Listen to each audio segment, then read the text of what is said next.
ಸಿದ್ದೇಶ್ವರ, ಓ ಯಮನ ಸಹೋದರನೇ, ಛಾಯಾ ಸುಕುಮಾರನೇ, ಸೂರ್ಯಕುಮಾರನೇ, ನಿರಾಂಗ ಸರ್ವಭೂತಂ. ಶ್ರೀದೇವ, ಶಿರೇಶ್ವರ, ಹೀಗೆ ಮಾಡುವುದರಿಂದ ಮನಸ್ಸಿಗೆ ಪ್ರೀತಿಯಾಗುತ್ತದೆ ಅಂತಾದ್ರೆ ಅಲ್ಲಗಳಿಗೆ ನಾನ್ಯಾರು ಸ್ವಾಮಿ? ಓ ದೇವರೇ, ನನ್ನಿಂದಾಗಿ ಇನ್ನೊಬ್ಬರಿಗೆ ಕಷ್ಟವನ್ನು ಕೊಡುತ್ತೆ ಎಂದಾರೆ ನಾನು ಅದನ್ನು ಸಹಿಸಲಿಕ್ಕೆ ಸಿದ್ಧನಿಲ್ಲ. ಶನೇಶ್ವರ, ಯಾಕೆ ಹೀಗಾಯ್ತಿರುವುದನ್ನು ನನಗೆ ಗೊತ್ತುಂಟು. ಅಷ್ಟಗ್ರಹಗಳ ಮೈಮೇಲೆ ಕೇಳಿದಂತ 9ನೇ ಗ್ರಹವಾಗಿರುವಂತಹ ನಿನ್ನೆ ವಿಚಾರಕ್ಕೆ ಬಂದಾಗ ಒದ್ದ ಬ್ರಾಹ್ಮಣರನ್ನು ಹೀನಾಯವಾಗಿ ಭಂಗಿಸಿದೆ. ನಿನ್ನನ್ನ ಸಭೆಗೆ ಹಿಡಿದು ಕಾಲುಗಳಿಂದ ನನ್ನ ಪ್ರವೇಶ ಮಾಡಿ ಸಭೆಗೆ ಬಂದಾದ್ರು ತಿರುಗಿ ನೋಡದೆ ಕುಳಿತುಕೊಂಡು ಅಂದು ಶಪಥ ಮಾಡಿ ಪಂಚಮ ಶನಿಯನ್ನು ಕಾಡುತ್ತೇನೆ, ಹಂಚಿನಲ್ಲಿ ನೀರನ್ನು ಕುಡಿಸುತ್ತೇನೆ, ತಾಯಿಯನ್ನು ತುತ್ತು ಅನ್ನಕ್ಕಾಗಿ ಕೈ ಜಾಡಿಸುತ್ತೇನೆ ಎಂಬುದಾಗಿ ಆವಾಗ ನಾನು ಬಂದ ಮಾಡಿ ಸತ್ಯದಿಂದಲೇ ನಾನು ಕೊಟ್ಟಿರುವ ಕಷ್ಟವನ್ನೆಲ್ಲ ಸ್ವೀಕರಿಸುತ್ತೇನೆ. ಈ ವಿಕ್ರಮಾದಿತ್ಯನ ಮುಕುಟದಿಂದ ಮಣಿಗೆ ಪಾಲಿಕೆ ಮಣಿಸಲಾರೆ ಎಂಬುದಾಗಿ. ಆದರೆ ಮಾನವರಾಗಿರುವಂತಹ ನಾವು ಮಾಡಿದಂತಹ ಪ್ರತಿಜ್ಞೆ ಅದೆಲ್ಲವೂ ವ್ಯರ್ಥವಾದೀತು. ದೇವರೇ, ನೀನು ದೇವದೇವೋತ್ತಮನಲ್ಲವೇ? ಹೋಗಲಿ, ಒಂದು ಮಾತು, ನಾನು ಸಾಯ್ತೇನೆ, ಬೇಸರ ಇಲ್ಲ. ಪದ್ಮಾವತಿಯನ್ನ ಮಾತ್ರ ಗಂಡ ಸತ್ತವರನ್ನಾಗಿ ಮಾಡಬೇಡ ಶ್ರೀದೇವ. ಶ್ರೀದೇವ, ಶ್ರೀದೇವ ಎಂಬುದಾಗಿ ಅಂಗಾಲಾಕಿ ಬೇಡುತ್ತಿದ್ದಾನೆ, ಪ್ರಾರ್ಥನೆ ಮಾಡುತ್ತಿದ್ದಾನೆ. ಅದೇ ಹೊತ್ತಿಗೆ ಸರಿಯಾಗಿ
ವಿಕ್ರಮ್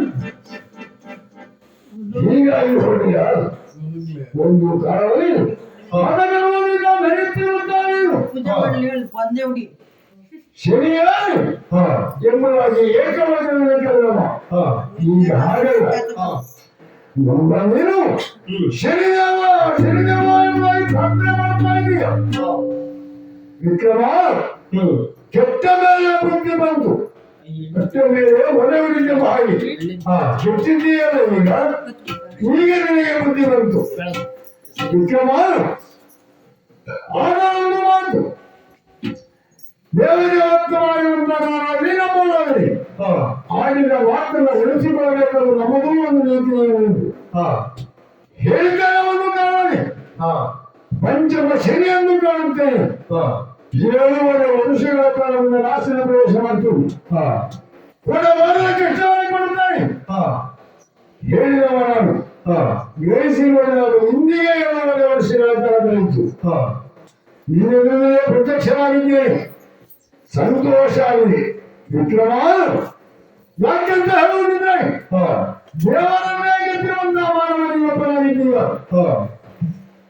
ನಿನ್ನ ಭಕ್ತಿಗೆ ಮೆಚ್ಚಿದ ನಾನು ನಿನ್ನ ವಿರುದ್ಧವೇ ಪ್ರತ್ಯಕ್ಷನಾಗಿದ್ದೇನೆ. ನೋಡು ವಿಕ್ರಮ, ಆವಾಗ ತನ್ನೆದುರಿಗೆ ಪ್ರತ್ಯಕ್ಷನಾಗುವಂತಹ ಶನೇಶ್ವರನನ್ನ ಪರಮಾತ್ಮನ ನೋಡಿದಂತಹ ವಿಕ್ರಮಾದಿತ್ಯ, ಓ ಭಗವಂತ, ನಾನು ಧನ್ಯನಾದೆ ಧನ್ಯನಾದೆ ಧನ್ಯನಾದೆ ಎಂಬುದಾಗಿ ಧನ್ಯನು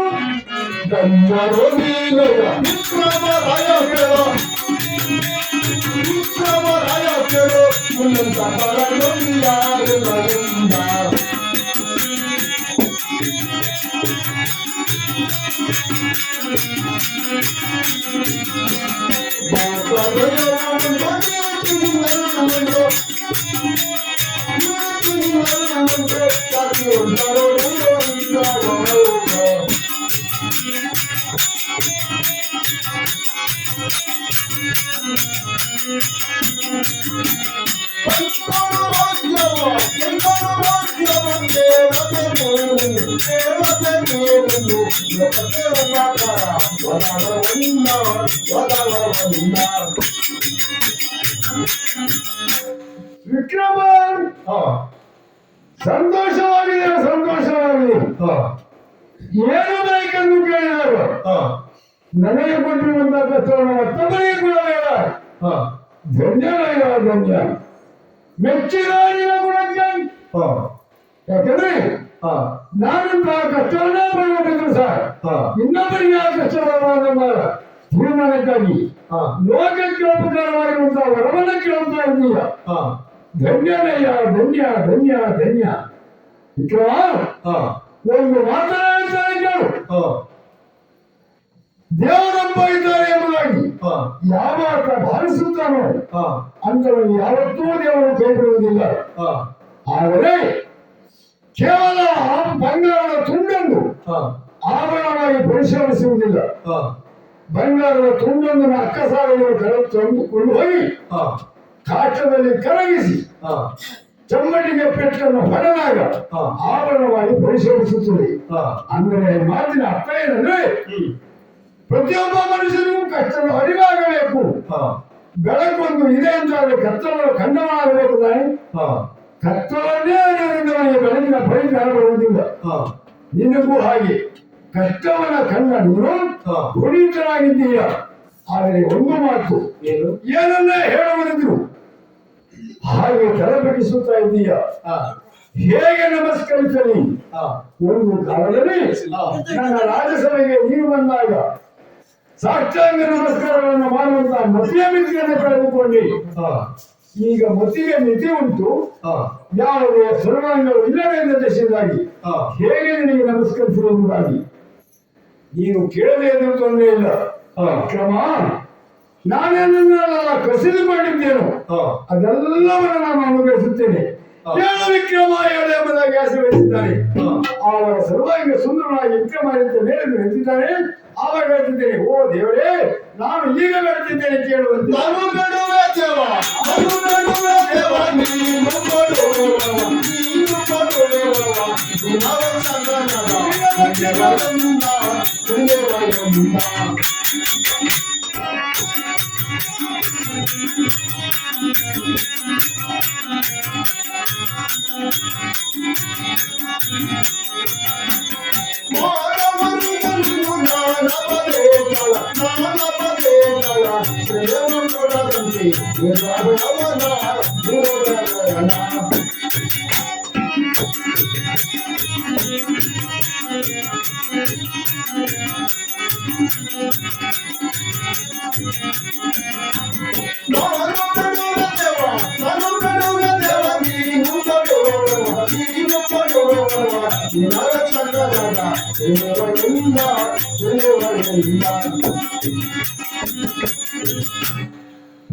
ಓ ಪರಮಾತ್ಮ, ಸೂರ್ಯಕುಮಾರನೇ, ಛಾಯಾ ಪುತ್ರನೇ, ಅವಸೋದರನೇ, ಧನ್ಯನಾದಿ ದೇವ, ಧನ್ಯನಾದಿ, ಧನ್ಯನಾದಿ. ನಾನು ಏನನ್ನು ಕೇಳಲಿದ್ರು ಏನು ವಿಕ್ರಮ ಎನ್ನುವಂತ ನಿನ್ನ ಮಾಂಸಾಕ್ಷಿಯ ನೋಡಿ ಹೊರಗೆ ಬಿದ್ದಾಗಲೇ ಎಲ್ಲವನ್ನ ಕಳೆದುಕೊಂಡು ನಾನು ಎಲ್ಲವನ್ನ ಹೊರಗೆ ಮೇಲೆ ನಿಂತಿದ್ದೇನೆ. ಇದನ್ನೆಲ್ಲ ನೋಡಿದಾಗ ಸಂತೋಷ ಆಗುತ್ತಾ ಉಂಟು. ಪರಮಾತ್ಮ, ಓ ದೇವರೇ, ಈಗಲೂ ನಾನು ಕೇಳುವುದಿಷ್ಟೇ, ನನಗೆ ಕೊಟ್ಟಿರುವಂತಹ ಕಷ್ಟವನ್ನು ಮತ್ತೊಬ್ಬ ಮಾನವರಿಗೆ ಕೊಡಬೇಡ. ಮಾನವರು ತಮ್ಮದಾಗಿರುವಂತಹ ಅಲ್ಪ ಸ್ವಲ್ಪ ಸತ್ಯವನ್ನೆಲ್ಲ ಅವರು ಕಳೆದುಕೊಳ್ತಾರೆ, ಮತ್ತೆ ಪಾಪದ ಕೂಪದಲ್ಲಿ ಬೀಳಬೇಕಾಗ್ತದೆ. ಆದ್ದರಿಂದ ಹಾಗೆ ಮಾಡಬೇಡ ಹೇಳಿದಾಗ ಆವಾಗ ಶನಿದೇವ ಹೇಳ್ತಿದ್ದಾನೆ, ಓ ವಿಕ್ರಮ, ನೀನು ಪಡೆಯುವಂತಹ ಕಷ್ಟದ ಅರಿವುದಿಲ್ಲದ ಕಾರಣದಿಂದಾಗಿ ಹೀಗೆ ಹೇಳ್ತಾ ಇದ್ದೀಯ. ಕೇವಲ ನಿನ್ನೊಬ್ಬನೇ ಕಷ್ಟಪಟ್ಟು ಮಾಡಿಸಿದೀಯಾ? ಯಾರಿಗೆ ಕಷ್ಟಪಟ್ಟಿದ್ದೀರ?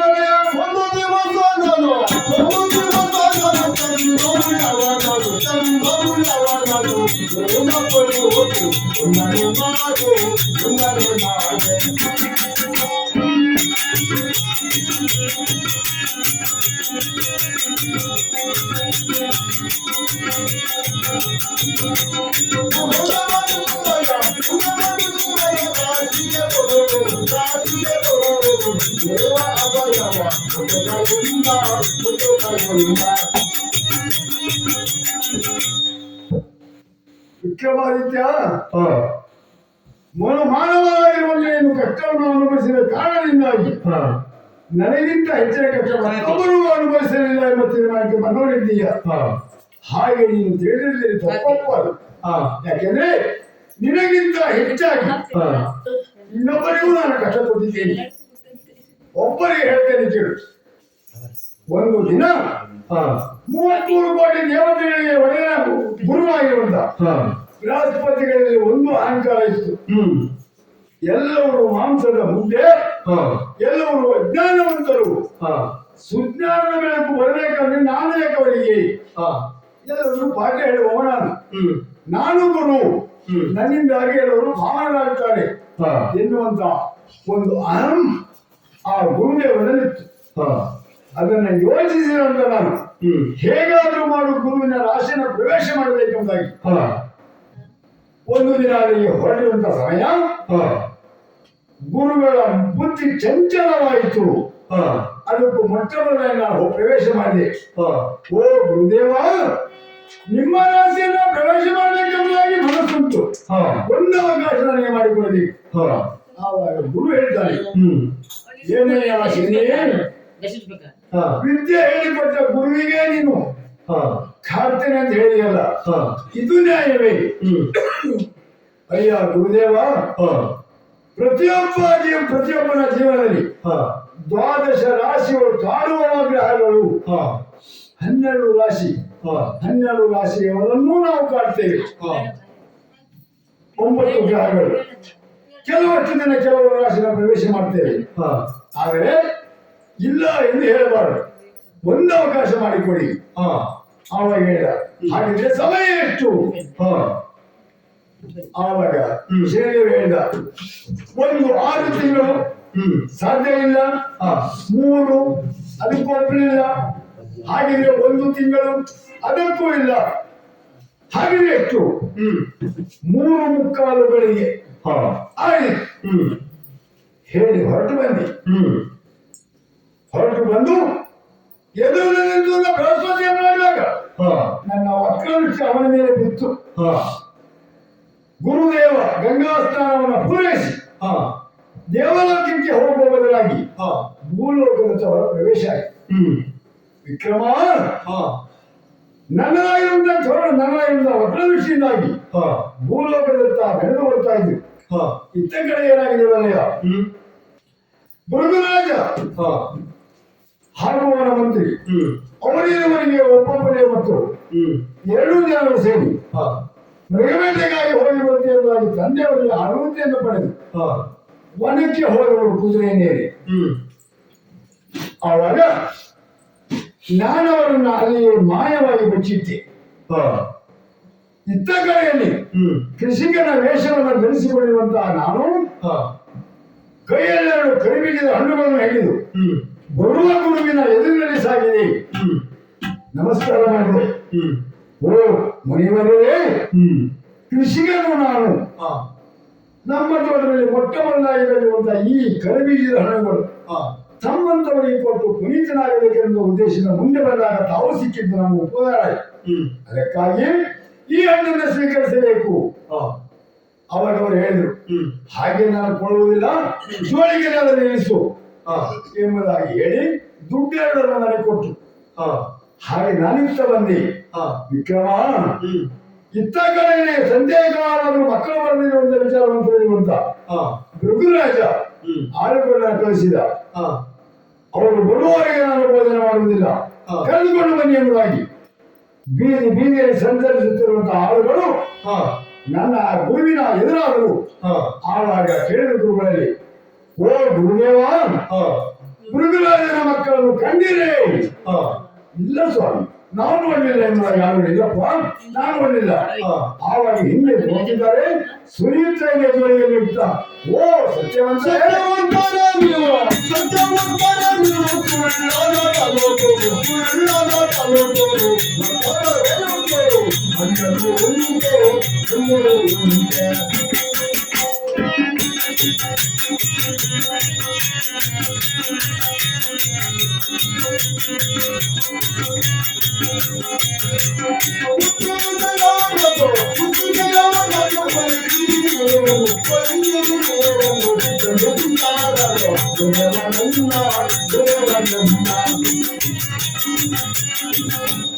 ಓ ಸತ್ಯವಂತರೇ, ತಪಸ್ವಿಗಳು ಸುಳ್ಳಾಡುವುದಿಲ್ಲ ಎಂಬುದಾಗಿ ನಾವು ತಿಳಿದಿದ್ದೇವೆ. ಇಲ್ಲ ಹೇಳಿರಲಿಲ್ಲ, ಜೋಳಿಗೆಯಲ್ಲಿದ್ದದ್ದು ಕರಿಬೀಜದ ಹಣ್ಣು ಎಂಬುದಾಗಿ. ಹಾಗಿದ್ರೆ ರಕ್ತಧಾರೆಯು ಉಂಟೆ ಹಣ್ಣಿನಲ್ಲಿ, ಕರಿಬೀಜದ ಹಣ್ಣಿನಲ್ಲಿ ರಕ್ತ ಸುರಿಲಿಕ್ಕೆ ಸಾಧ್ಯ ಉಂಟ? ಕುತ್ತಿಗೆಯಾರನ್ನ ಕೊಯ್ದಿರಿ ಎಂದು ಜೋಳಿಗೆಯನ್ನು ಬಿಡಿಸಿ ನೋಡಿದಾಗ ಮಕ್ಕಳೆರಡು ತಲೆಗಳಲ್ಲಿದ್ದು ಹಿಂದೆ ಮುಂದೆ ಯೋಚನೆ ಮಾಡಲಿಲ್ಲ. ದರದರನೆ ಎಳೆದುಕೊಂಡು ಬಂದು ಬೇಡಾರಲ್ಲಿ ಹೊಂದಿಸಿ ಒಪ್ಪಿಸಿದ್ದಾರೆ. ಗುರುರಾಜ ಮಕ್ಕಳು ತಲೆಯನ್ನು ನೋಡಿದರೆ ಕ್ಷಣ ಮಾತ್ರದಲ್ಲಿ ಮುಂಚೆ ಹೋಗಿ ಆಳುಗಳಿಗೆ ಆಜ್ಞೆ ಮಾಡಿದ. ಶೂಲಕ್ಕೆ ಕರೆದುಕೊಂಡು ಹೋಗಿ ಎಂಬುದಾಗಿ ಎಳೆದುಕೊಂಡು ಹೋಗುವ ಗುರುದೇವನನ್ನ ಎಳೆದುಕೊಂಡು ಹೋಗಿ ಶೂಲಕ್ಕೆ ಏರಿಸುತ್ತಾ ಸಮಯದಲ್ಲಿ ಗುರುದೇವನಿಗೆ ಆವಾಗ ಜ್ಞಾನೋದಯವಾಯಿತು. ಇದಕ್ಕೆ ಕಾರಣ ಏನು? ನನ್ನ ಜೋಳಿಗಳಿಂದ ತೊಲಗಿದವನು ಮಕ್ಕಳ ತಲೆ ಆಗಲಿಕ್ಕೆ ಏನು ಕಾರಣ? ಓಹೋ, ಇದು ಶನಿಯ ಕಾಟ, ಹುಡುಗ ಶನಿ ಎಂದು ತಿಳಿದಿರುವಂತ ಭೃಗುರಾಜ ಅವರಿಗೆ ಆಮಿಷವನ್ನು ತೋರಿದ. ಯಾರು ಶೂಲಕ್ಕೆ ಏರಿಸುವಂತ ಆಳುಗಳಿಗೆ 10,000 ಹೊನ್ನನ್ನು ಕೊಡುತ್ತೇನೆ, ಒಂದು ಜಾವನವನ್ನು ಬಿಟ್ಟು ಶೂಲಕ್ಕೆ ಏರಿಸಿ. ಆಳುಗಳು ಹಾಗೆ ಹಗ್ಗ ಸರಿ ಮಾಡುವುದು ಸರಿಯಾಗಿ. ಆವಾಗ 1 ಕಾಲು ಜಾವ ಕಳೆದು ಹೋಗಿದೆ. ನೇಣಿಗೆ ಏರಿಸಬೇಕೆನ್ನುವಷ್ಟರಲ್ಲಿ ಇತ್ತ ಕಡೆಯಿಂದ ನಾನು ಮಕ್ಕಳನ್ನ ಮತ್ತೆ ಬಿಟ್ಟಿದ್ದೇನೆ. ಕಾಡಿಗೆ ಹೋಗಿರುವಂತಹ ಮಕ್ಕಳು ಕುದುರೆಯಲ್ಲಿ ಮನೆಗೆ ಬಂದು ನೋಡಿದಂತಹ ಗುರುರಾಜನಿಗೆ ಆಶ್ಚರ್ಯವಾಯಿತು. ಈಗ ತಾನೇ ನೋಡಿದ್ದೇನೆ ಆ ಮುನಿಯ ಜೋಳಿಗೆಯಲ್ಲಿ ಮಕ್ಕಳ ತಲೆಗಳನ್ನ. ನನ್ನ ಮಕ್ಕಳು ಜೀವಂತವಾಗಿ ಬಂದಿದ್ದಾರೆ, ಏನಿರಬಹುದು ಎಂಬುದಾಗಿ ಯೋಚನೆ ಮಾಡುವ ಮೊದಲು ಆಳುಗಳು ಹೇಳಿದ್ದಾರೆ, ಗುರುವನ್ನ ಶೂಲಕ್ಕೆ ಹಾಕಿಸಿದರೆ ಏರಿಸದಿದ್ರೆ ರಾಜ ಮರ್ಯಾದೆಯಿಂದ ಕಳ್ಕೊಳ್ಳುವ ನಿಯಮವಾಗಿ ಅಲ್ಲಿ ಓಡೋಡಿ ಬಂದು ಇನ್ನೇನು ಪೂಜೆ ಆಗುವುದಷ್ಟೇ ಇತ್ತು. ಆವಾಗ ತಡೆದು ನಿಲ್ಲಿಸಿದರು. ಆವಾಗ ರಾಜ ಮರ್ಯಾದೆಯಿಂದ ಅವರನ್ನು ಕರೆದುಕೊಂಡು ಹೋದರು. ಆವಾಗ ಗುರುರಾಜ ಹೇಳ್ತಿದ್ದಾನೆ, ಓ ವಾಸಿಗಳೇ, ಯಾಕೆ ಹೇಗಾಯ್ತೋ ಗೊತ್ತಿಲ್ಲ, ನನ್ನ ಅಕ್ಷಮ್ಯ ಅಪರಾಧ, ದುಡುಕಿದೆ ನಾನು, ಮಕ್ಕಳನ್ನ ಕಳೆದುಕೊಳ್ಳುವಂತ ನಾನು ಹೀಗೆ ಮಾಡಿದ್ದೇನೆ, ತಪ್ಪಾಯ್ತು, ಕ್ಷಮಿಸಬೇಕು. ಇಲ್ಲಪ್ಪ ಮೃಗರಾಜ, ನಿನ್ನ ಯಾವ ತಪ್ಪು ಇಲ್ಲ. ಇದಕ್ಕೆ ಕಾರಣ ಗ್ರಹಗಳಲ್ಲಿ ಒಬ್ಬರಾಗಿರುವಂತ ಶನೇಶ್ವರ ಕಾಡುತ್ತೇನೆ 3 ಮುಕ್ಕಾಲುಗಳಿಗೆ ಎಂದು ಹೇಳಿ ಹೋದವ. ಆವಾಗ ಹೀಗೆ ಮಾಡಿದ್ದಾನೆ, ಆದ್ದರಿಂದ ನಿನ್ನ ಯಾವ ತಪ್ಪಿಲ್ಲ ಅಂತ ಹೇಳಿದ. ಆವಾಗ ಮೃಗರಾಜನು ರಾಜ ಮರ್ಯಾದೆಯಿಂದ ಆ ಗುರುಗಳಿಗೆ ಉಪಚಾರವನ್ನು ಮಾಡುವ ಜೊತೆ ನಮಸ್ಕಾರ ಮಾಡಿ ಬೆಳೆಸಿಕೊಟ್ಟಿದ್ದಾನೆ. ವಿಕ್ರಮ, ಇಷ್ಟಕ್ಕೆ ಮುಗಿದನ್ನು ಮಾಡಿಸಿದೆಯಾ?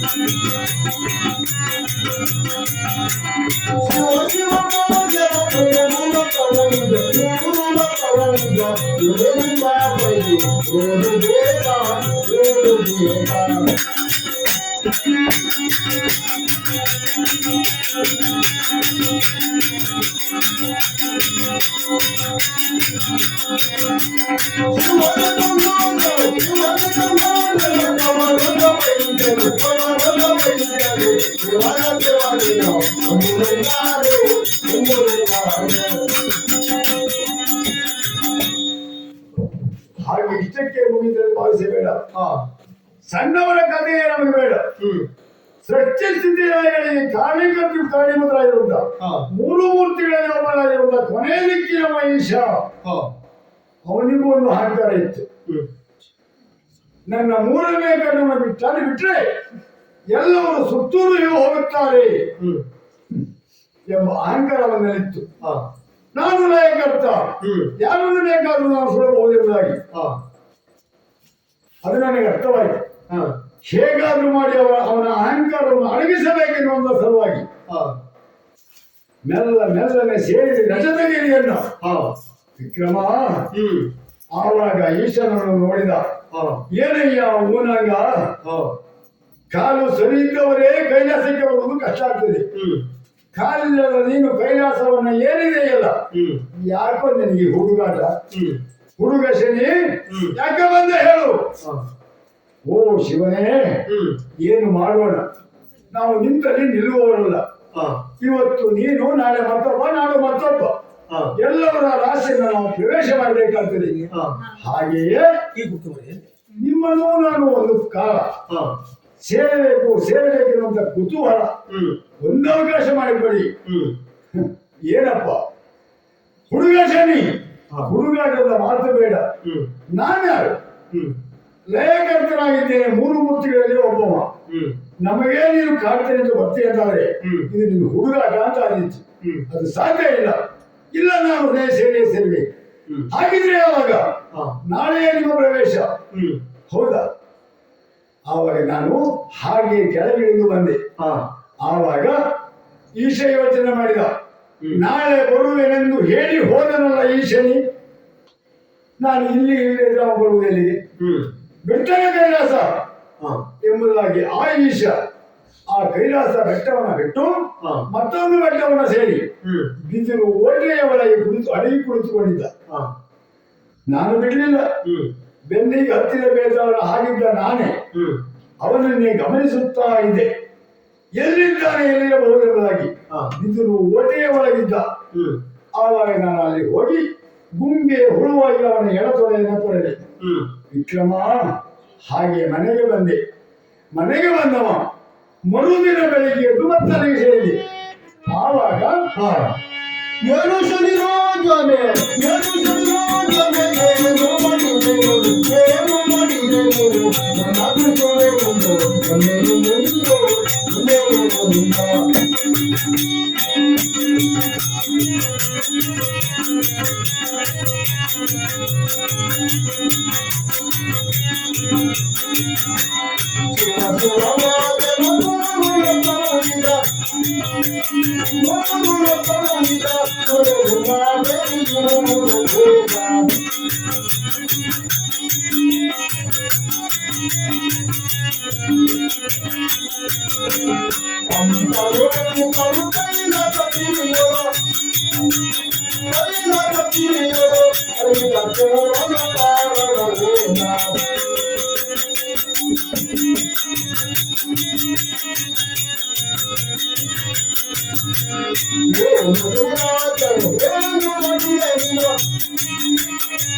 ಹಾಗೆಯೇ ಮರುದಿನ ಬೆಳಗ್ಗೆ ಅದು ಮತ್ತೆ ಬೆಟ್ಟವನ್ನು ಹತ್ತಿದೆ.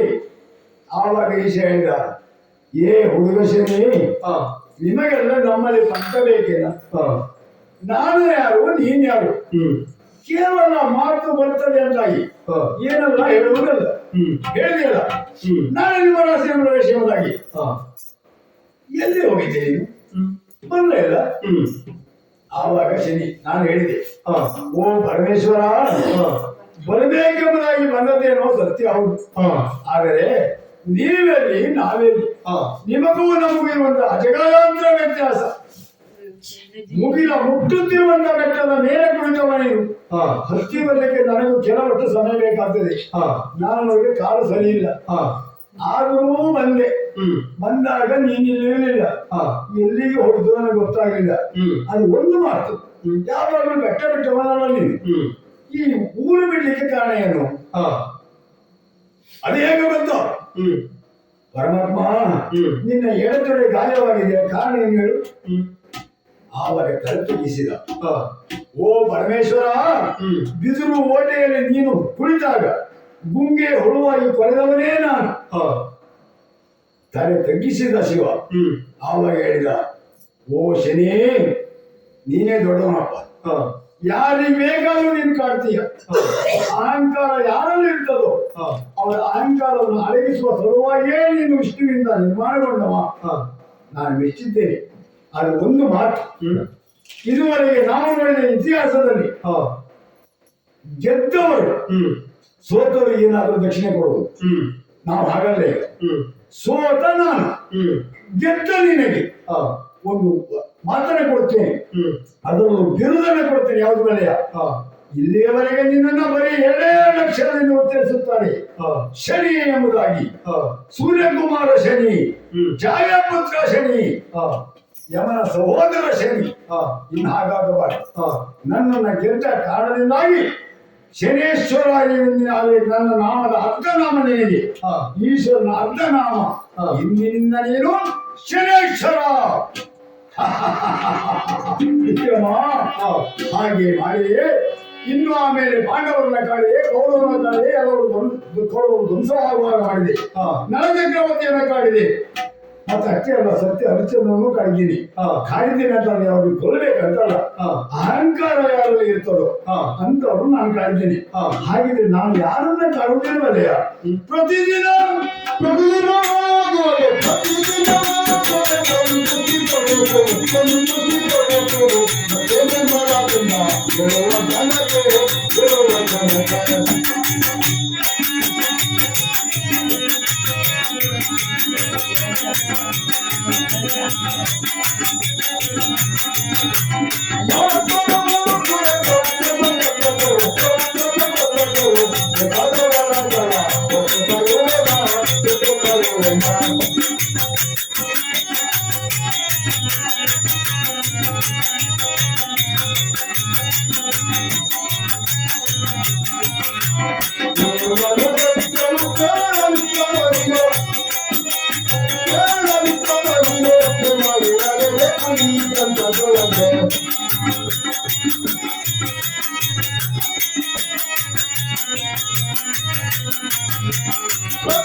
ನೀವು ಮನೆಯಲ್ಲಿ ನಿಮ್ಮ ಯಾರು ಮಲಗಿದ್ರೆ ಎಬ್ಬಿಸ್ಬಿಡಿ, 10 ನಿಮಿಷ ಮಂಗಳಾರತಿ ಉಪಯೋಗ ಹೇಳಿ. ನಮ್ಮ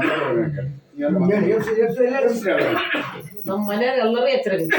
ಅಲ್ಲ ಹೆಚ್ಚಾಗಿತ್ತಲ್ಲ ಹೇಳ್ಬೇಕು. ಈಗ ಮನುಷ್ಯರು ಬಡಿದವ್ರು ಅಲ್ಲ. ವಿಕ್ರಮಾದಿತ್ಯ ನಾನಾರಿಗೆ ಕಷ್ಟ ಕೊಡುವುದಿಲ್ಲ ಅವರಿಗೆ.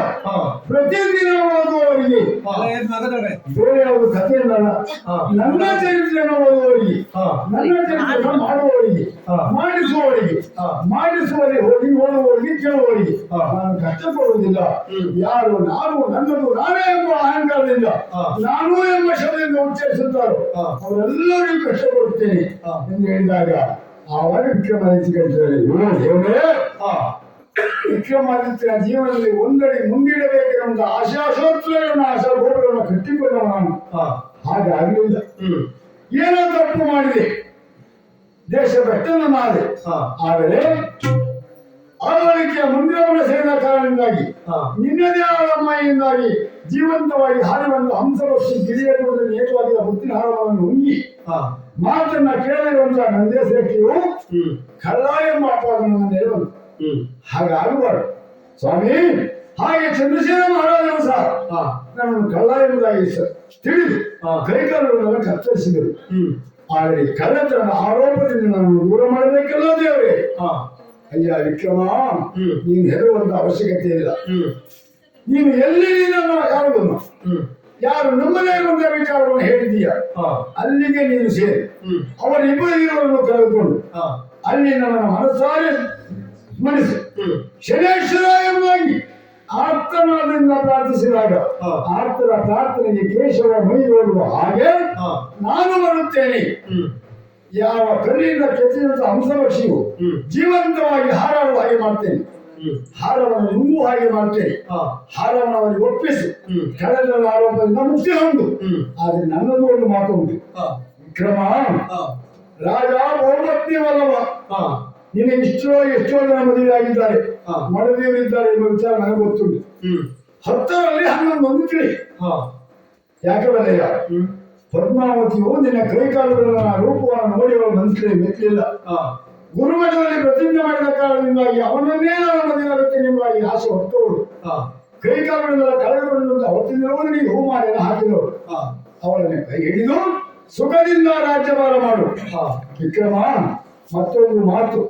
ನನ್ನ ತಂದೆಯಾಗಿರುವಂತಹ ಸೂರ್ಯದೇವರಿಗೆ ನಾನು ಮಾತು ಕೊಟ್ಟಿದ್ದೇನೆ.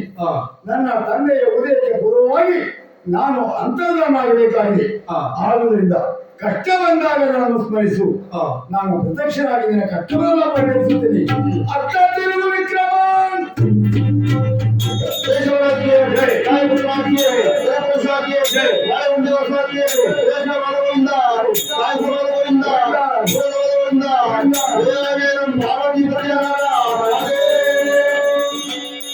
ಹಾಗೆ ಇತರ ಹೋಗ್ತಿರುವಾಗ ಶರೀರವನ್ನು ಅಂತರ್ಧಾನ ಮಾಡಿದ್ದಾನೆ.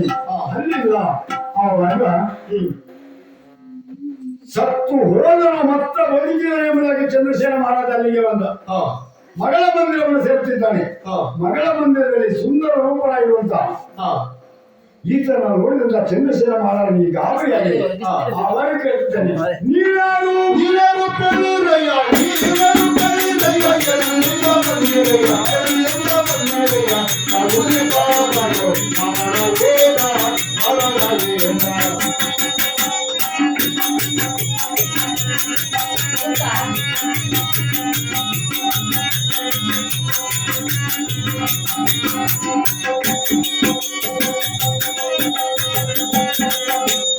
ಸರ್ವಾಂಗ ಸುಂದರವಾಗಿರುವಂತಹ ಪುರುಷನ ಚಂದ್ರಶೇಖರ ಮಹಾರಾಜ ಅವರೇ ಗಾಬರಿಯಾಗಿದ್ದಾನೆ. ಅವಾಗ ಸಿಟ್ಟು ಮಾಡಲಿಲ್ಲ. ಯಾರು ಸ್ವಾಮಿ? ಓ ಮಾನಯ್ಯ, ಯಾರು ನೀವು? ನನ್ನ ಮಗಳ ಮಧ್ಯವನ್ನು ಸೇರ್ತಾ ಇಲ್ಲ. ಒಂದು ಗಳಿಗೆ ಮಾಡಿದಾಗ ಡ್ರಸ್ಸಿನ ಕೈಗಳನ್ನು ಕಳೆದುಕೊಂಡು ಅಂತ ಹೇಳಿದಾಗ ಅವಾಗ ಹೇಳ್ತೀನಿ, ಓ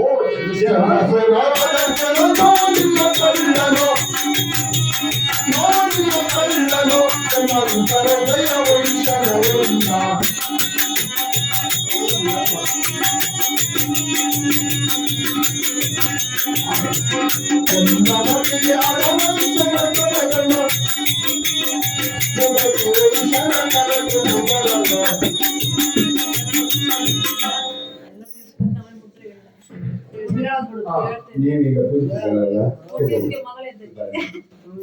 ನೀವು ನನಗೆ ಬರೆಯೋದು ಒಂದು ಚಟ ಆದಿತ್ತು ನೆರವೇರಿದೆಲ್ಲ ಹೋಯ್ ಹೌದಲ್ಲ ನಮ್ಮ ಮನೆಗ್ ಬೇಡ ಇವತ್ತು ಅದು ಅಂತ ಹೇಳಿದ್ವಿ. ಅಲ್ಲ ಮಾಡಿ ಈಗ ಅಲ್ಲ ಪೂಜೆ ಕೂತ್ಕೊಂಡು ಈಗ ಬೇರೆ ಮುಖ ತೊಗೊಂಡ್ಬರ್ರಿ ಗೊತ್ತಿಲ್ಲ ಎಲ್ಲ ಮಂಗಾಟಿ ಮುಗಿಸ್ತಾರ ಒಂದ್ ಕಡೆಯಿಂದ ಮಂಗಾಟಿ ಮಾಡ್ತಾರೆ. ಒಂದ್ ಕಾಯಿ ಉಂಟಲ್ಲ ಎಷ್ಟು ಜನ ಒಂದ್ ಕಾಯಿ ಹೊಡೆದು ಎಲ್ಲ ಮಂಗಾಟಿ ಮಾಡಿದ್ರ ಆಮೇಲೆ ಒಳ್ಳೆ ನೀರು ತಂದು ಇಟ್ಕೊಂಡು ನೀರು ಮತ್ತೆ ಹಂಚಿಕೆ ಅವಲಕ್ಕಿ ಎಲ್ಲ ಅದನ್ನ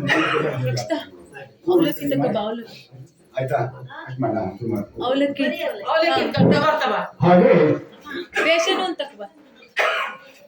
ಚಂದ್ರಶೇಖರ ಮಹಾರಾಜ ಚಂದ್ರಶೇಖರ ರಾಜಕೀಯರು ನಾನಿಮ್ಮ ಕಳ್ಳರು ಒಂದು ಕಾಲದಲ್ಲಿ ಕೆಲವು ದಿನಗಳ ಹಿಂದೆ ಆಳುಗಳ ಮಾತನ್ನು ಕೇಳುವುದ ನೀನು ಕಳ್ಳಾಗಿ ಕೈಕಾಲನ್ನೆಲ್ಲ ಕಳಿಸಿಬಿಟ್ಟು ಅದು ಹೇಳಿದೆ ನಾನು. ಚಂದ್ರಶೇಖರ ಮಹಾರಾಜ ಸತ್ಯ ಇನ್ನಲ್ಲ ನಾಳೆ ನಾಳೆ ಅಲ್ಲ ನಾಡು ಎಂದೋ ಒಂದು ದಿನ ಸತ್ಯ ಸತ್ಯವಾಗಿ ಉಳಿಯುತ್ತದೆ. ಈ ಮಾತು ಸತ್ಯ ಮಹಾರಾಜರು ಹೇಳಿದ್ರು ನೀನು ಅದನ್ನು ಕೇಳಲಿಲ್ಲ. ಆದರೆ ಅದು ತಪ್ಪು ಅಲ್ಲ. ಅದಕ್ಕಾಗಿ ನಾನ್ಯಾರನ್ನಾಗಿ ಇಲ್ಲಿ ಹೇಳುವುದಿಲ್ಲ. ನಿನಗೆ ದೂರು ಕೊಟ್ಟಿದ್ದಾರಲ್ಲ ಅದೇ ನಂದೇ ಶೆಟ್ಟಿ ಅವರು ನೀವು ಇರುವರು ಸೇರಿ ನಾನು ಸೇರಿ ಚಿತ್ರಶಾಲೆಯನ್ನು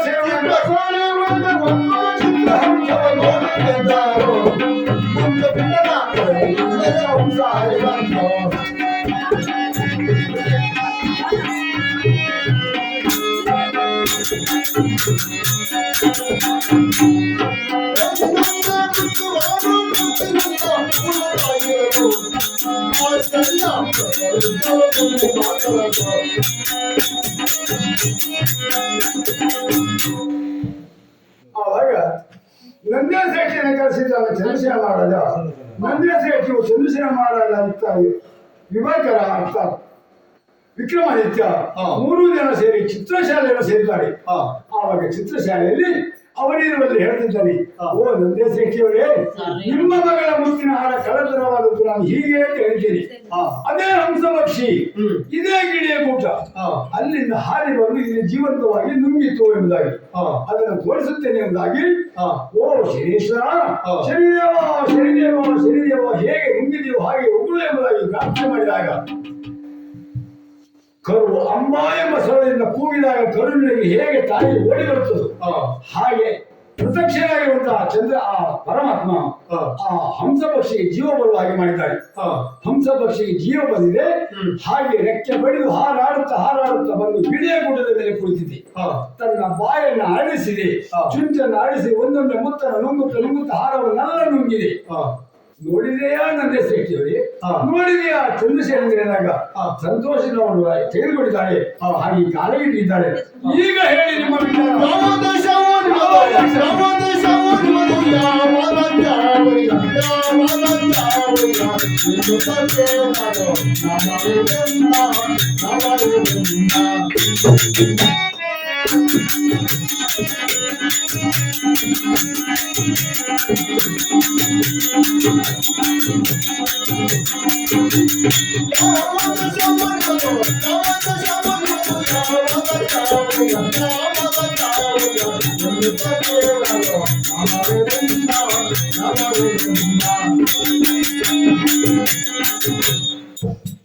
ಈಗ ಹೇಳಿ ಸ್ವಾಮಿ, ಎಲ್ಲವೂ ವಿಶ್ವವಾದ ಹಾಗೆ ತೋರಿಸಿಕೊಟ್ಟಿದ್ದೀರಾ. ನಮ್ಮನ್ನು ಅಸಾಧ್ಯವಾಗಿರುವಂತಹ ಎಲ್ಲವನ್ನು ನಮ್ಮ ಸತ್ಯ ಎಂಬುದಾಗಿ ತೋರಿಸಿದ್ದೀರಾ. ನಾವು ನಮ್ಮದೇ ಇರುವಂತಹ ಸತ್ಯ ಗಿರಿಜಾಪುರದಲ್ಲಿ ನೇತಾಡಿರುವಂತಹ ಮುತ್ತಿನ ನಾವು ಹಿಂಗಿದ ವಿಚಾರ ಅದು ನಮಗೆ ಬಂದಿದೆ ಸಂದಿದೆ. ಹಾಗಿದ್ದರೆ ಎಲ್ಲವೂ ಸತ್ಯ. ಯಾಕೆ ಸ್ವಾಮಿ ಕಲಿಯುಗದಲ್ಲೂ ಇಂತಹ ಒಂದು ಸನ್ನಿವೇಶ ಸಂದರ್ಭ ಹೇಳ್ತಿದೆ ಅಂತ ಕೇಳಿದಾಗ ಆವಾಗ ಹೇಳ್ತಿದ್ದೆ ವಿಕ್ರಮಾದಿತ್ಯ, ಸ್ವಾಮಿ ಓ ಚಂದ್ರಶೇಖರ ಮಹಾರಾಜ, ಮತ್ತೆ ನಾನು ಯಾರು ಅಲ್ಲ, ವರ್ತಮಾನಕಾಲದ ಅಧಿಕಾರಿ ವಿಕ್ರಮಾದಿತ್ಯ ಅಂತ ಹೇಳಿದ್ರೆ ನಾನೇ ಸರಿ.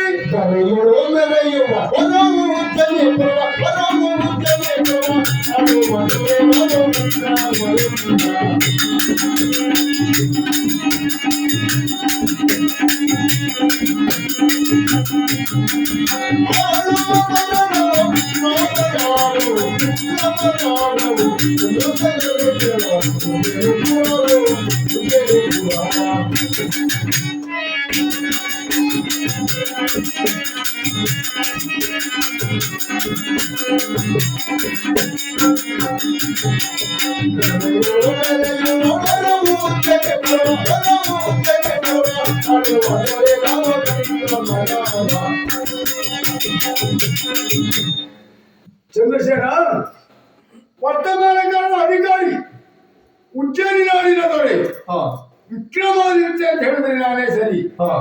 ಗಡ ಗಡ ನಡುಗಿದ್ದಾನೆ, ಕಾಲಿಗರಿಗಿದ್ದಾನೆ. ಮಹಾರಾಜ, ನಾನು ಮಾಡಿದಂತಹ ಕ್ಷಮ್ಯ ಅಪರಾಧವನ್ನು ಮನಸ್ಸಿ ಕಾಪಾಡಬೇಕು.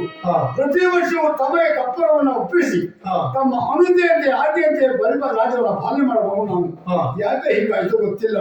ಆದ್ದರಿಂದ ನಾ ಮಾಡಿದ ತಪ್ಪನ್ನು ಮನಸ್ಸಿ ಕಾಪಾಡಬೇಕು. ಅವ ಹೇಳ್ತಿದ್ದಾನೆ. ಇಲ್ಲ ಚಂದ್ರಶೇಖರ, ನನ್ನ ಅಕ್ಕಪಕ್ಕದ ಊರಿನವರಾಗಿರುವಂತಹ ದೇಶದವರಾಗಿರ್ತ ಏನು ನನ್ನ ನಡೆಯನ್ನ ನೋಡಿ ರಾಜ್ಯವನ್ನ ಸುರಕ್ಷವಾಗಿ ನಡೆಸಿಕೊಂಡು ಬಂದವ. ಹಾಗೆ ನಡೆಸಿಕೊಂಡು ಬಂದೀಯ ನೀನಂತಲ್ಲ. ಯಾರೇ ಆದ್ರೂ ಈ ವಿಚಾರವನ್ನು ಮತ್ತೊಬ್ಬ ಆರು ಮಕ್ಕಳಲ್ಲಿ ಹೇಳುತ್ತಿದ್ರು ನಂಬಲಿಕ್ಕೆ ಸಾಧ್ಯ ಇಲ್ಲ. ನೀನು ಕೊಟ್ಟಿರುವಂತಹ ಶಿಕ್ಷೆಗೆ ಅಪರಾಧವಲ್ಲಪ್ಪ ಅಂತ ಹೇಳಿದಾಗ ಅವಾಗ ಚಂದ್ರಶೇಖರ ಮಹಾರಾಜ ಹೇಳ್ತಿದ್ದಾರೆ, ಸ್ವಾಮಿ ಆದರೆ ಒಂದು ಮಾತು, ಒಂದು ಭಿನ್ನ, ಮತ್ತೇನಲ್ಲ. ನನ್ನ ಮಗಳನ್ನು ಹೇಗೋ ಕೈ ಹಿಡಿಯುತ್ತೀರಾ, ಆದರೆ ಕೈ ಹಿಡಿಯುವ ಪೂರ್ವದಲ್ಲಿ ಒಂದು ಕಥೆ ನನಗೆ ನೆನಪಾಗುತ್ತಾ ಉಂಟು. ದ್ವಾಪರೆಯಲ್ಲಿ ಶಮಂತಗಾಮಣಿಯ ಆರೋಪ ಹೊತ್ತಿರುವಂತಹ ಶ್ರೀಕೃಷ್ಣ ಪರಮಾತ್ಮ ಅರಸುತ್ತ ಕಾಡಿಗೆ ತೆರಳಿದಾಗ ಗುಹೆಯೊಂದರಲ್ಲಿ ನೋಡಿದಂತಹ ಬೆಳಕನ್ನು ಕಂಡು ಮುಂದೆ ಸಾಗಿದನಂತೆ. ಜಾಂಬವತನ ಮಗಳಾಗಿರುವಂತಹ ಜಾಂಬವತಿಯ ಬಳಿಯಲ್ಲಿದ್ದು ಶಮಂತಕ ಮಣಿ. ಆವಾಗ ಗುಹೆಯನ್ನು ಪ್ರವೇಶ ಮಾಡಿದಂತಹ ಕಾಲದಲ್ಲಿ ದ್ವಾರಪಾಲಕರಾಗಿ ತಂದೆ ನಿಂತಿರುವಂತಹ ಕಾಲದಲ್ಲಿ ಜಾಂಬವಂತಿಗೂ ಶ್ರೀಕೃಷ್ಣ ಪರಮಾತ್ಮಗೂ ಅದೆಷ್ಟೋ ವರ್ಷಗಳ ಕಾಲ ಯುದ್ಧವಾಯಿತಂತೆ. ಸೋಲನ್ನು ಅನುಭವಿಸಿ ಯುದ್ಧ ಮಾಡಿದ ಜಾಂಬವ ಕೊನೆಗೊಂದು ದಿನ ಅರ್ಥವಾಯಿತು, ಯಾಕೆ ಹೇಗಾಯ್ತು. ನಾನು ನೋಡಿದರೆ ಛತ್ರೆಯಲ್ಲಿ ಹುಟ್ಟಿದವ, ಇವ ನೋಡಿದರೆ ದ್ವಾಪರೆಯಲ್ಲಿದ್ದವ ಎಂಬುದಾಗಿ ತಿಳಿದಿರುವಂತಹ ಆತ ಶರಣಾಗತಿಯನ್ನಾಗಿ ಕೇಳಿದರಂತೆ. ಓ ದೇವರೇ, ಯಾಕೆ ಹೀಗಾಯ್ತು ನೀನ್ಯಾರು ಅಂತ ಕೇಳಿದಾಗ ರಾಮನಾಗಿ ಕಂಡನಂತೆ ಶ್ರೀಕೃಷ್ಣ ಪರಮಾತ್ಮ. ಆವಾಗ ನೊಂದಿರುವಂತ ಜಾಂಬು ಅಂತ ಹೇಳಿದಂತೆ, ಓ ಪರಮಾತ್ಮ, ನಾ ಮಾಡಿದ ತಪ್ಪನ್ನ ಮನ್ನಿಸಬೇಕು. ಯಾವುದನ್ನೇ ಕೊಟ್ಟರು ತಪ್ಪಿಗೆ ಪ್ರಾಯಶ್ಚಿತ್ತ ಆಗಲಿಕ್ಕೆ ಸಾಧ್ಯ ಇಲ್ಲ. ಅದಕ್ಕಾಗಿ ಹೊಡೆದಿದ್ದೇನೆ, ಬೈದಿದ್ದೇನೆ, ಅನೇಕ ವರ್ಷಗಳ ಕಾಲ ಯುದ್ಧವನ್ನು ಮಾಡಿದ್ದೇನೆ. ನೋವಿನ ಪರಿಹಾರಕ್ಕಾಗಿ ನನ್ನ ಮಗಳಾಗಿರುವಂತಹ ಜಾಂಬುವತಿಯನ್ನು ದಾರಿಯಲ್ಲಿ ಕೊಡುತ್ತೇನೆ. ಆದ್ದರಿಂದ ಮಾಡಿದ ಪಾಪವೆಲ್ಲ ವರ್ಜಿತವಾಗ್ತದೆ. ಆವಾಗ ಆಯ್ತು ಎಂಬುದಾಗಿ ಶ್ರೀಕೃಷ್ಣ ಪರಮಾತ್ಮ ಜಾಂಬುವತಿಯನ್ನು ಮದುವೆ ಮಾಡಿಕೊಂಡ. ನಾನು ಹಾಗೆ ಈಗ ನಿಮಗೆ ಬೇಕಾದಷ್ಟು ಕಷ್ಟಪಡಿಸಿ ಕೈಕಾಲುಗಳೆಲ್ಲ ತುಂಡರಿಸಿದ್ದೇನೆ. ಅದಕ್ಕೆ ನೀವು ಮನಸ್ಸಿನಲ್ಲಿ ನೊಂದುಕೊಳ್ಳಬಾರದು ಅಂತಂದ್ರೆ ನಿಮ್ಮಲ್ಲಿ ಸಂಬಂಧ ಬೆಳೆಯಬೇಕು. ಸಂಬಂಧದ ಪ್ರತೀಕವಾಗಿ ಎಲ್ಲವೂ ಮಾಯವಾಗ್ತದೆ. ಆದ್ದರಿಂದ ನನ್ನ ಮಗಳನ್ನು ಧಾರಾಪೂರ್ವಕವಾಗಿ ನಿಮ್ಮ ಕೈಗೆ ಕೊಡ್ತೇನೆ. ನನ್ನ ಮಗಳನ್ನು ಮದುವೆಯಾಗಿ ನಾ ಮಾಡಿದ ತಪ್ಪನ್ನ ಮನುಷ್ಯಬೇಕೆಂದು ಕೇಳಿಕೊಂಡಾಗ, ಅಯ್ಯ ಚಂದ್ರಶೇಖರ, ಮದುವೆ ಆಗುವುದೇ ಮದುವೆ ಆಗಿದೆ ಈಗ, ಆದ್ರೆ ಈಗಲ್ಲ. ನಾನು ನಿನ್ನ ಮಗಳನ್ನು ಮದುವೆ ಆಗ್ತೇನೆ, ಆದ್ರೆ ಈಗಲ್ಲ. ಪುರವನ್ನ ಸೇರುವ ಹಂಬಲದಲ್ಲಿ ನಾನಿದ್ದೇನೆ. ಪುರವನ್ನ ಸೇರಿ ಅಲ್ಲಿಂದ ಆಳುಗಳ ಮುಖ್ಯವಾಗಿ ಪತ್ರವನ್ನು ಕಳಿಸುತ್ತೇನೆ. ಆವಾಗ ನಿನ್ನ ಮಗಳನ್ನು ನಾನು ಕರೆದುಕೊಂಡು ಬರುವುದಿದೆ. ಉಜ್ಜಯಿನಿ ನಾಡಿನ ಅತಿಯಾಗಿರುವಂತಹ ವಿಕ್ರಮಣೆಯಿಂದ ನನ್ನ ಮಗಳನ್ನು ನಾನು ಮದುವೆ ಮಾಡಿಕೊಳ್ತೇನೆ ಅಂತ ಹೇಳಿದಾಗ ಆಯ್ತಂತ ಹೇಳಿದಂತ ಚಂದ್ರಶೇಖರ ಮಾಡಿ ಹೇಳ್ತಿದ್ದಾನೆ, ಅಯ್ಯ ಹತ್ತಿಲ್ಲ ಹಲವು ಒಬ್ಬಳೇ ಒಬ್ಬರು ಮಗಳನ್ನು ನಿಮಗೆ ಕೊಟ್ಟ ಮೇಲೆ ನಮಗೆ ರಾಜ್ಯ ಯಾಕೆ, ಇದೆಲ್ಲವೂ ನಿಮಗೆ ಬಳುವಳಿಯಾಗಿ ಕೊಡ್ತೇನೆ. ಬೇಡಪ್ಪ ಚಂದ್ರಶೇಖರ, ನೀವಿರುವವರೆಗೆ ನೀನು ಈ ರಾಜ್ಯವನ್ನು ನೀನೇ ಇಟ್ಟುಕೋ. ಆದರೆ ಮಾವನಾಗಿರುವಂತಹ ನೀವು ದೇವರಿಗೆ ಸಮಾನ. ಲೋಕದಲ್ಲಿ ಹಾಗುಂಟು. ಹೆತ್ತ ಮಗಳೊಬ್ಬರನ್ನ ಮತ್ತೊಬ್ಬರ ಕೈ ಮೇಲೆ ಜಾರಿಯನ್ನು ಕೊಡ್ತಾರಂತಾರೆ, ಅವ ತಂದೆಗೆ ಸಮಾನ ಅಂತ ಹೇಳ್ತಾರೆ. ಅವನ ಮಾತನ್ನು ಯಾರು ಮೇಲಬಾರದು. ನೀವು ತಂದೆಗೆ ಸಮಾನರು ನೀವು. ಆದ್ದರಿಂದ ನೀವು ಕೊಡುತ್ತೇನೆ ಎಂಬುದಾಗಿ ಬಾಯಿಯೊಳಗೆ ಹೇಳಿದಾಗ ದಾಕ್ಷಾರ ಭಾವನೆಯಿಂದ ಬೇಡ ಅಂತ ಹೇಳುವುದು ದಿಟ್ಟತನವಾದಿತ್ತು. ಅದಕ್ಕಾಗಿ ನೀವು ಕೊಡುವುದಿದ್ರೆ 5 ಗ್ರಾಮ ನನಗೆ ಬೇಕು. ನನಗಂತಲ್ಲ, ಅದು ನನಗಲ್ಲ. ಯಾವ ಬೆಲೆಯ ಕಷ್ಟ ಕಾಲದಲ್ಲಿ ಮರಳುಗಾಡಿನಲ್ಲಿ ಹೊರಡಾಡುತ್ತಿರುವಂತಹ ಸಮಯದಲ್ಲಿ ಪತಿವ್ರತ ಶಿರೋಮಣಿಯಾಗಿರುವಂತಹ ಸುಶೀಲೆಯು ಅಲ್ಲಿಗೆ ಕರೆತಂದು ಶೈತ್ಯೋಪಚಾರವನ್ನು ಮಾಡಿ ಬ್ರಾಹ್ಮಣನು ಸಹ ನನ್ನನ್ನು ಸತ್ಕರಿಸಿದ್ದಾನೆ. ಇನ್ನು ಮುಂದೆ ದುಡಿಲಿಕ್ಕೆ ಆಗದೆ ಜನವರು. ಅದಕ್ಕಾಗಿ ಅವರಿಗೆ 5 ಗ್ರಾಮಗಳ ಉಮ್ಮಳೆಯನ್ನಾಗಿ ಕೊಡು. ಸಂತೋಷದ ಸ್ವೀಕರಿಸಿ ಹೇಳಿದಾಗ ಎಲ್ಲವನ್ನು ಕೊಟ್ಟದಂತಲ್ಲಿ ಚಂದ್ರಶೇಖರ ಮಾಡಿ ಹೇಳ್ತಿದ್ದಾನೆ, ಸಂತೋಷವಾಯಿತು. ಯಾಕೆಂದ್ರೆ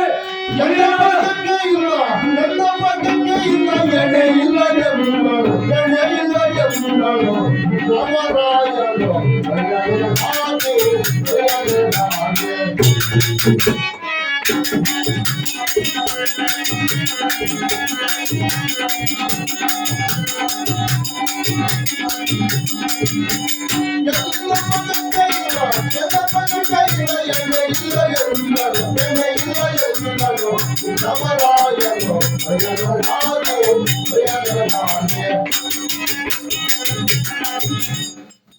ಭಾಗ್ಯಕ್ಕೆ ಎಳೆಯಿಲ್ಲ. ಯಾಕೆಂದ್ರೆ ಧೀಮಂತ ನಾಯಕರಾಗಿರುವಂತ ವಿಕ್ರಮಾದಿತ್ಯನು ನನ್ನ ಪಾಲಿಗೆ ಅಳಿಯಾದಂತಾನೆ ಇದಕ್ಕಿಂತ ಭಾಗ್ಯ ಮತ್ತೇನು ಬೇಕು. ಆದ್ರಿಂದ ಸಂತೋಷವಾಯಿತು ಎಂಬುದಾಗಿ ಬೀಳ್ಕೊಡುವ ಸಮಾರಂಭದಲ್ಲಿ ಇರುವ ಹೊತ್ತಿನಲ್ಲಿ ಅಂದೊಂದು ದಿನ ಬಟ್ಟಿಯಾಗಿರುವಂತ ಬಟ್ಟಿ ಮಂತ್ರಿ ಹಾಗೂ ಅಷ್ಟದಿಕ್ಪಾಲಕರು ಅಷ್ಟಮ ದಿಕ್ಕುಗಳಿಗೆ ತೆರಳಿದ್ದಾರೆ. ಯಾವ ಕಡೆ ಮಹಾರಾಜನಿದ್ದಾನೆ ಹುಡುಕಿದ್ದಾನೆ ಎಂಬುದಾಗಿ ಹೇಳಿ ಎಲ್ಲರೂ ಒಂದೊಂದು ದಿಕ್ಕಿಗೆ ಹೋಗಿದ್ದಾರೆ. ಒಂದು ಕಡೆಯಲ್ಲಿ ಬಂದಿರುವಂತಹ ಮಂತ್ರಿ ಮಹಾರಾಜರಲ್ಲಿರುವಂತಹ ಚಿಂತೆಯಲ್ಲಿ ಕ್ಷೌರಾದಿ ಸ್ನಾನಾದಿಗಳನ್ನು ಮಾಡಿದೆ. ಇಷ್ಟು ಶುದ್ಧ ಗಡ್ಡ ಬಂದಿದೆ, ಹಾಗೆ ಮುಂದೊಂದು ಬರ್ತಿದ್ದಾನೆ. ಅದೆಷ್ಟು ದಿನಗಳಿಲ್ಲ, ಅನ್ನ ನೀರುಗಳಿಲ್ಲ. ತಾಮ್ರದಿಂದ ಸೇರಿದಾಗ ಯಾವುದೋ ವಿಜೃಂಭಣೆ ನಡೀತಿದೆ ಎಂಬುದಾಗಿ ಹೋಗಿ ಒಂದು ಮುಷ್ಟಿ ಊಟವನ್ನು ಮಾಡಬೇಕೆಂಬುದಾಗಿ ಅದೇ ಚಂದ್ರಶೇಖರ ಮಹಾರಾಜನ ಸ್ಥಾನಕ್ಕೆ ಬಂದಾಗ ಆವಾಗ ನೋಡ್ತಿದ್ದಾನೆ, ನನ್ನೊಡೆಯ ಎಂಬುದಾಗಿ ಹೋಗಿ ತಪ್ಪಿಕೊಳ್ತಾನೆ. ಓ ತಮ್ಮ, ಓ ಮಹಾರಾಜ, ಇಂದಿಗೆ ನನ್ನ ಭಾಗ್ಯದ ಬಾಗಿಲು ತೆರೆಯಿತು ಎಂಬುದಾಗಿ ಹೇಳಿದಾಗ ಅಣ್ಣನಾಗಿ ಹೊರಟ ಬಟ್ಟಿಯನ್ನ ಅರ್ಥಾತ್ ಮಂತ್ರಿಯನ್ನು ನೋಡಿದಂತ ವಿಕ್ರಮನಿಗೆ ಸಂತೋಷ ಆಗಿದೆ. ಆವಾಗ ಆ ಮಂತ್ರಿಯು ತನ್ನ ರಾಜ್ಯಕ್ಕೆ ಯಾವ ರೀತಿಯಿಂದ ತೆರಳುತ್ತಿದ್ದರು ಅಂತ ಹೇಳಿದ್ರೆ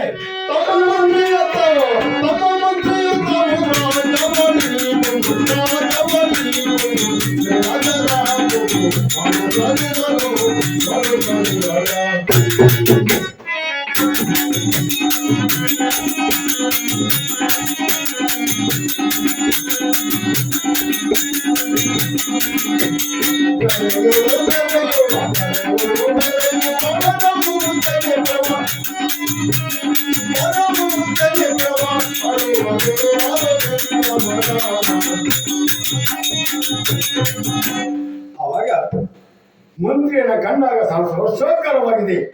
ಮಂತ್ರಿಯನ್ನು ತಬ್ಬಿಕೊಂಡಿದ್ದಾನೆ. ಮಂತ್ರಿ ಆವಾಗ ಅಣ್ಣ ತಮ್ಮ ಎಂಬುದಾಗಿ ಅಣ್ಣ ತಮ್ಮನ ಇಬ್ಬರು ತಬ್ಬಿಕೊಂಡು ನಮ್ಮ ಪರವನ್ನು ಸೇರೋಣ ಎಂಬುದಾಗಿ ಹೇಳಿದಾಗ ಆವಾಗ ವಿಕ್ರಮಾದಿತ್ಯ ಹೇಳ್ತಿದ್ದಾನೆ, ಹೀಗೆ ಹೋಗುವುದು ಬೇಡ, ಕಾರಣ ಉಂಟು. ಅದಕ್ಕೆ ನಾವು ನಡೆದು ಬಂದವರಲ್ಲ. ಯಾವ ಗ್ರಹದ ತೊಂದರೆಯಿಂದಾಗಿ ಗ್ರಹದ ಒಂದು ಕಂಟಕದಿಂದಾಗಿ ದೂರವನ್ನು ನಾನು ಬಿಟ್ಟು ಬಂದಿದ್ದೇನೆ. ನಾನಿದ್ದೆಲ್ಲರೂ ಹಾಗೆ ನೋಡಬೇಕು. ಅದಕ್ಕಾಗಿ ಶನೇಶ್ವರ ಎಂಬುದಾಗಿ ಪ್ರಾರ್ಥನೆ ಮಾಡಿದಾಕ್ಷಣೆ ಮಾಯದ ತುರಗ ಎದುರಿಗೆ ಬಂದು ನಿಂತಿದೆ. ಕುದುರೆಯನ್ನು ಏರಿದ್ದಾರೆ. ಕುದುರೆಯನ್ನು ಏರಿಕೊಂಡು ತನ್ನ ಮಂತ್ರಿಯು ಎಲ್ಲರೂ ಸೇರಿ ಪುರವನ್ನು ಪ್ರವೇಶ ಮಾಡಿದ್ದಾರೆ. ಆವಾಗ ಎಲ್ಲ ವಿಚಾರವನ್ನು ಮಡದಿಯಾಗಿರುವಂತಹ ಪ್ರಭಾವತಿ ಹೇಳಿದ್ದಾರೆ. ಪ್ರಜೆಗಳ ಸುಕ್ಷೇಮವನ್ನು ಆಲೋಚನೆ ಮಾಡಿದ್ದಾರೆ. ಮಡದಿಯಾಗಿರುವಂತಹ ಪ್ರಭಾವತಿ ಬೇಸರ ಮಾಡಲಿಲ್ಲ. ಈಗಿನ ಕಾಲದಲ್ಲಿ ಹಾಗಲ್ಲ. ಏನಾದ್ರೂ ಯಾವುದೇ ಕಷ್ಟ ಇರಲಿ, ಗಂಡ ಮತ್ತೊಬ್ಬರು ಮದುವೆ ಮಾಡಿಕೊಂಡು ಮತ್ತೊಬ್ಬರು ಗಂಡ ಮತ್ತೊಬ್ಬರು ನೋಡಿದ ಅಂತ ಸಾಕು, ಹೆಂಡತಿ ಮುಖ ಮೂರಾಗ್ತದೆ. ಪ್ರಭಾವತಿ ಹಾಗಾಗಲಿಲ್ಲ. ನನ್ನ ಗಂಡನ ಪ್ರಾಣವನ್ನು ಉಳಿಸಿದಂತ ಪದ್ಮಾವತಿಯವಳು ಸತ್ತು ಹೋಗುತ್ತಿರುವಂತಹ ಸ್ಥಿತಿಯಲ್ಲಿ ನನ್ನ ಗಂಡನನ್ನು ಉಳಿಸಿದವಳು ಎಂಬುದಾಗಿ ಆ ತಂಗಿಯನ್ನು ತಪ್ಪಿಕೊಂಡಿದ್ದಾಳೆ. ಹಾಗೆ ಅಕ್ಕ ತಂಗಿಯಾಗಿ ಇವರು ಸೇರಿದ್ದಾರೆ.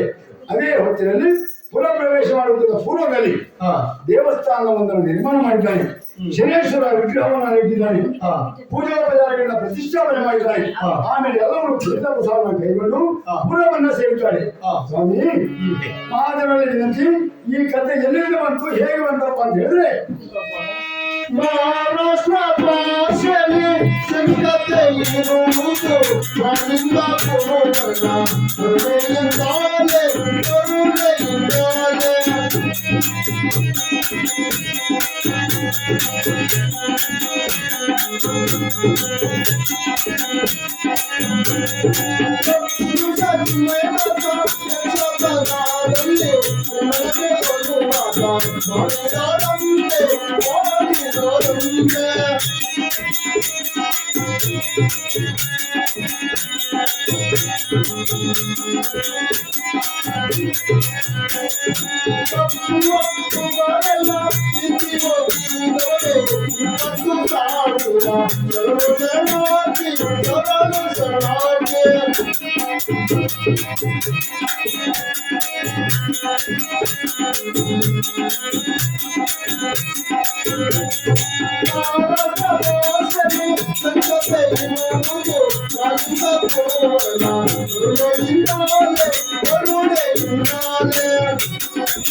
ಶನೇಶ್ವರ ಎನ್ನುವಂಥ ಈ ಕಥಾಮೃತ ಎಲ್ಲಿತ್ತಪ್ಪ ಅಂತ ಹೇಳಿದ್ರೆ ಮಹಾರಾಷ್ಟ್ರ ಭಾಷೆಯಲ್ಲಿತ್ತು. ಅದನ್ನ ಕನ್ನಡಕ್ಕೆ ಅನುವಾದ ಮಾಡಿದವರು ಚಿನ್ಮಯದಾಸರು. ಅಂದಿನಿಂದ ಇಂದಿನವರೆಗೆ ಈ ಶನೇಶ್ವರ ಎನ್ನುವಂಥ ಈ ಕಥಾಮೃತ ನಾಟಕ ರೂಪದಲ್ಲಿ ಪರಿವರ್ತನೆ ನಾವು ಮಾಡಿಕೊಂಡು ಮೊದಲು ಹೀಗೆ ಇತ್ತು. ಅದರ ನಾಟಕ ರೂಪದಲ್ಲಿ ಜನ ನೋಡುವುದಿಲ್ಲ. ಈಗ ಕಥೆ ಅಂತ ಹೇಳಿದ್ರೆ 3 ಮತ್ತೊಂದು ನಾಟಕ ಅಂದ್ರೆ 36 ಇರ್ತಾರೆ ಎನ್ನುವ ದೃಷ್ಟಿಯಿಂದ ನಾವು ನಾಟಕ ರೂಪದಲ್ಲಿ ಪ್ರಾರಂಭ ಮಾಡ್ತೀವಿ. ಆದರೆ ಈ ಶನೇಶ್ವರ ಅರ್ಥ ಪ್ರಾಥಮಿಕ್ರಮಾದಿತ್ಯ ಎನ್ನುವಂತಹ ಕಥೆ ಬೇರೆ ಕೇವಲ ಮನೋರಂಜನೆಗಾಗಿ ಮಾತ್ರ ಅಲ್ಲ. ಆಟ ಅದರಲ್ಲಿ ಮನೋರಂಜನೆ ಆದಿತ್ತು. ಕಥೆ ಹಾಗಲ್ಲ. ಸವಿಸ್ತಾರವಾಗಿ ಪೂಜೆ ಮಾಡಿದ್ರೆ, ಪೂಜೆ ಕೈಗೊಂಡ್ರೆ ಏಕಾಗ್ರತೆಯಿಂದ ನಾವು ಅದನ್ನ ಆ ಪರಮಾತ್ಮನ ಧ್ಯಾನಿಸಿದರೆ ಬಂದಿರುವಂತಹ ಕಷ್ಟ ನಿಷ್ಠೂರಾದಿಗಳೆಲ್ಲ ದೂರವಾಗಿ ನಮ್ಮ ಇಷ್ಟಾರ್ಥ ನೆರವೇರ್ತದೆ ಎನ್ನುವಂತಹ ನಂಬಿಕೆ ನಮ್ಮಲ್ಲಿ ಇದ್ರೆ ಎಲ್ಲವೂ ನೆರವೇರ್ತದೆ ಎಂಬುದಾಗಿ ಹೇಳುತ್ತಾ ಇಲ್ಲಿಯವರೆಗೆ ಈ ಕಥಾಮೃತವನ್ನ ಮಾಡಿದ ಹಿರಿಯ ನಾಯಕರು ಚಿನ್ಮಯ ಹೌದಾ? ಜಯಮ್ಮ ಮತ್ತು ಗಣಪತಿ ಗಣರಾಜ್ಯ ಮತ್ತು ಮಕ್ಕಳು ಇವರ ಚಿಹ್ನೆಗಳು ಇವರ ಅಪೇಕ್ಷೆಯ ಮೇರೆಗೆ ಅದರಲ್ಲೂ ಇತರರಾದ ಸ್ವರ್ಗಸ್ಥರಾದ ಈ ಪುಣ್ಯಾತ್ಮರಾದ ಆಶೋತ್ತರಗಳ ಮೇರೆಗೆ ಮಕ್ಕಳಾಗಿರುವಂತಹ ಇವರಿರುವರು ಇದನ್ನ ಮಾಡಿ ಪೂರೈಸಬೇಕಿರುವಂತಹ ಉದ್ದೇಶದಿಂದ ಸೊಸೆಯರು ಎಲ್ಲರೂ ಸೇರಿ ಪುಣ್ಯ ಕಥಾನಕವನ್ನು ಮಾಡಬೇಕೆಂಬುದಾಗಿ ಹೋಗೊಟ್ಟಾಗ ಇಲ್ಲಿಯವರೇ ಆದ ವಲ್ಲಪ್ಪ ಇವರು ಆಯ್ತು ನಿರ್ವಹಿಸಿಕೊಟ್ಟು ಅಂತ ಹೇಳಿ ಸಂಪೂರ್ಣ ಸಹಕಾರ ಕೊಟ್ಟು ಇವರಿಗೆ ಇಲ್ಲಿಂದ ತೊಂದರೆ ಬಂದಿಲ್ಲ. ಅಂತೂ ಹವ್ಯಾಸಿಗಳವರ ನಾವೆಲ್ಲರೂ ಸೇರಿ ಅವರಿಗೆ ಕೈಗೊಟ್ಟು ಮಾಡಿದಂಥ ಕಥಾಮೃತದಲ್ಲಿ ಅನೇಕ 100ಕ್ಕೆ 90 ತಪ್ಪಿರಬಹುದು. ನಾವೇನು ನುರಿತ ಕಲಾವಿದರಲ್ಲ, ಹವ್ಯಾಸಿ ಕಲಾವಿದರು ಸೇರಿಕೊಂಡವರು. ಆದರೆ ಏನೋ ಒಂದು ಧೈರ್ಯದಿಂದ ಮಾಡ್ತೇವೆ ಅಷ್ಟನ್ನೇ. ನಾವು ಮಾಡಿದಂತಹ ಒಂದು ಅನೇಕ ಅಪ್ಪತುಪ್ಪ ಗೆದ್ದರೆ ಅದೆಲ್ಲವನ್ನು ಹಂಸ ಕ್ಷೀರ ನ್ಯಾಯದಂತೆ ಮನ್ನಿಸಿ ನಮ್ಮನ್ನು ಉತ್ತರಿಸುತ್ತೇವೆ ಎಂದು ಹೇಳುತ್ತಾ ಈ ಪರಮಾತ್ಮ ಈ ಕಾರ್ಯಕ್ರಮಕ್ಕೆ ನಾವು ಮಂಗಳಾರತಿನ ಮಾಡಲಿಕ್ಕೆ ಅನುವು ಮಾಡಿಕೊಡ್ತೀವಿ ಎಂಬುದಾಗಿ ಆಶಿಸ್ತೀವಿ. ಜೈ ಶರಣಕ್ಕೆ, ಜೈ ಮುಖ್ಯಕ್ಕೆ, ಜೈ ಕುಲಸಾಕ್ಕೆ, ಬಾಳಗೊಂಡಿ ವಾಸಾಕ್ಕೆ, ರೈತರ ಪಾದಗಳಿಂದ, ರಾಯನ ಪಾದಗಳಿಂದ, ಪಾದಗಳಿಂದ, ಜಯಾಗೆ ಭಾರತೀಯ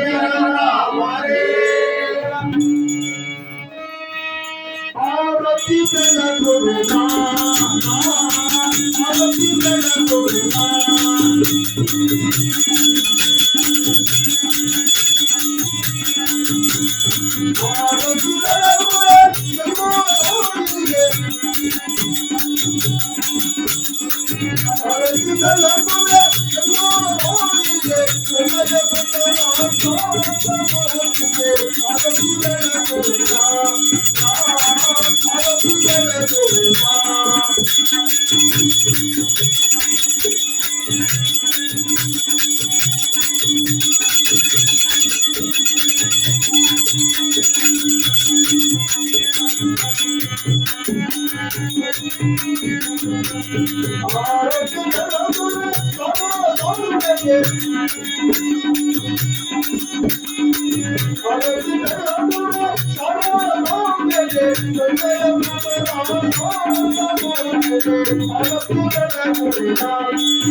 Hey!